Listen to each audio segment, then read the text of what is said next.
বন্ধুরা, আজকে আমি আপনাদের চাল কুমড়োর বীজ দিয়ে একটি বাটা তৈরি করে দেখাবো।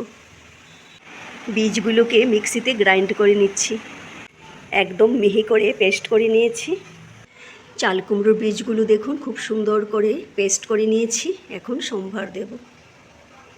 রান্নাটা আমি সরিষার তেল দিয়ে করব। কালো জিরা দিয়ে ফোড়ন দিচ্ছি আর 2টি শুকনো লঙ্কা মাঝখান দিয়ে ভেঙে নিয়েছি, আর 5টি কাঁচা লঙ্কা চিড়ে দিচ্ছি। হলুদ গুঁড়ো, লবণ, সামান্য পরিমাণে শুকনো লঙ্কার গুঁড়ো,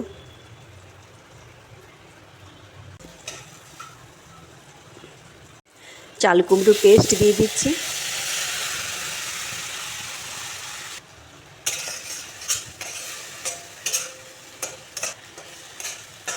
এইটি কিন্তু একদম অতি সাধারণ একটি রেসিপি, কিন্তু খেতে খুবই ভালো লাগে। দেখুন, চাল কুমড়োর বীজের জলটা একদম ড্রাই করে নেব।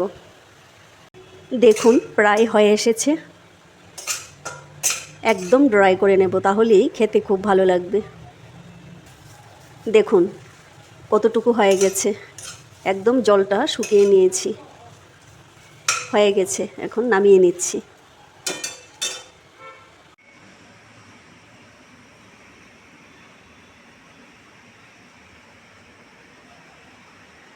বন্ধুরা, রেসিপিটি কেমন হয়েছে, বাটা রেসিপিটি অবশ্যই কমেন্ট করে জানাবেন প্লিজ। Thank you everyone.